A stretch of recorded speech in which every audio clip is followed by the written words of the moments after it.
Hi, welcome to another episode of Hot Takes. And let me give you an example of racism, really.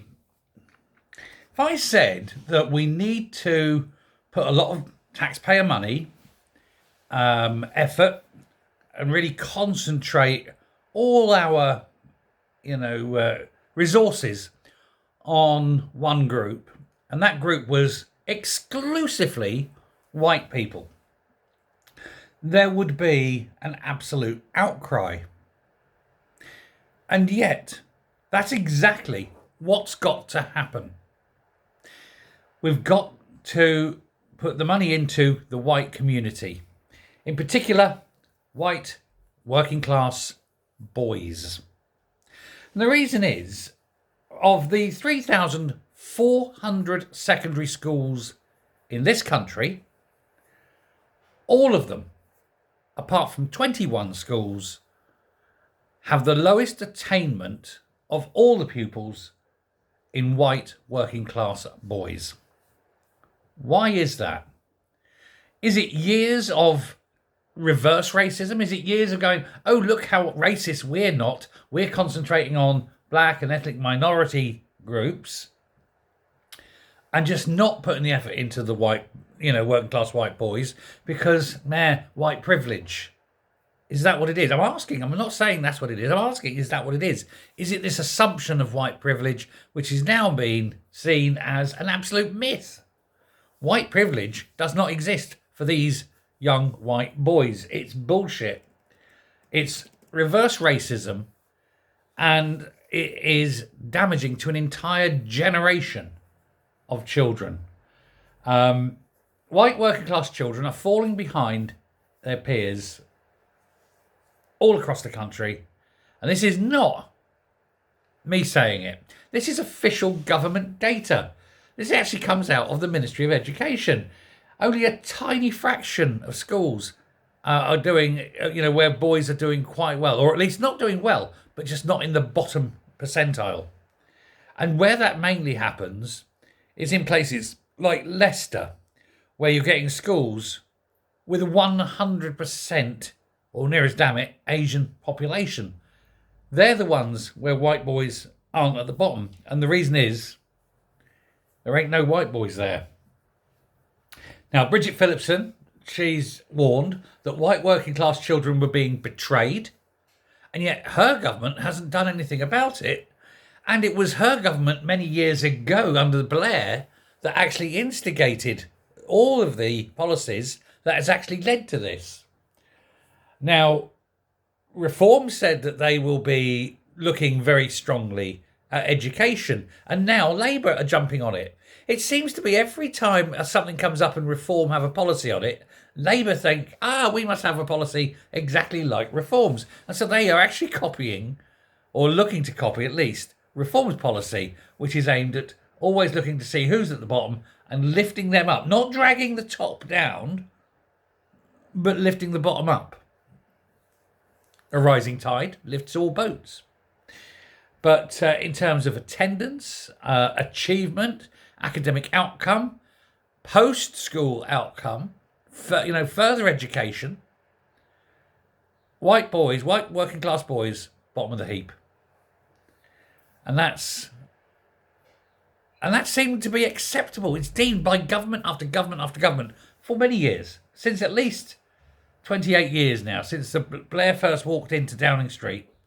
That is been the accepted way of doing it. He kept on going, education, and said, we need to get this, we need to bring that. And he opened the doors and all this, and boom. But he didn't prioritise it where it's most needed, unfortunately. And these children now are being discarded. And it's no wonder we're seeing a rise in crime, idle hands, and all that. If these children had a better life chance, they'd perhaps be in better jobs, they'd be gainfully employed, they wouldn't be out there bored doing things. And so this rise in crime, this breakdown in society can actually all be laid down at the racist government approach, the various governments' racist approach to education, in that they just constantly ignore the needs of poor white boys because they're expendable, because it's easy to be racist against them because, white racism, it's the last acceptable racism. I don't think it is, but that's what the official line is. That's what the governments of all hues, ironically, think. But I wonder if this government will change it. I don't wonder at all. They won't. Doesn't matter what Bridget Phillipson says. She's just mouthing words, little, pointless platitudes, trying to convince people that she cares when she actually doesn't give a shit. We make it look as though our government is going to do something. But, making it look as though it's doing something is not the same as actually doing something. Because actually doing something costs. And they haven't got the money. And they don't know how to fix it. And fixing it's quite easy, actually. You look at all the schools where the boys come in bottom, and you put in, specifically, better teachers. Or you put in more teachers. You get smaller class sizes. You pull working class boys out into single-sex schools. There's no girls to show off in front of and things. There are ways of doing it. Of course they cost. But the cost to society for not doing it, as we see, is much, much higher in terms of crime, and recidivist crime at that. If these boys left school, went into further education, went into proper jobs, they wouldn't be on the streets, would they? They wouldn't be going into crime. They wouldn't be committing street crime or vandalism or graffiti. Wouldn't be beating up old ladies, that sort of thing. Wouldn't have bloody time for it. Going, oh God, boss wants this report by Monday.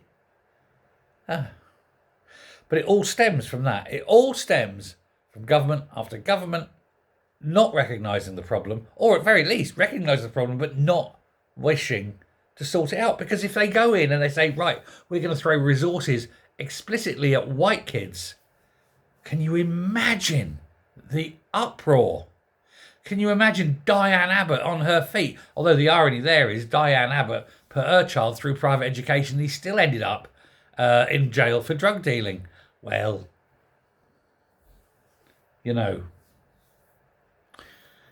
But what's the solution?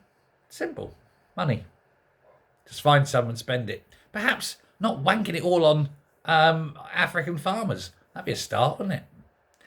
Let me know what you think. Until next time, stay safe, stay well, and I will speak to you later. Thanks. Bye.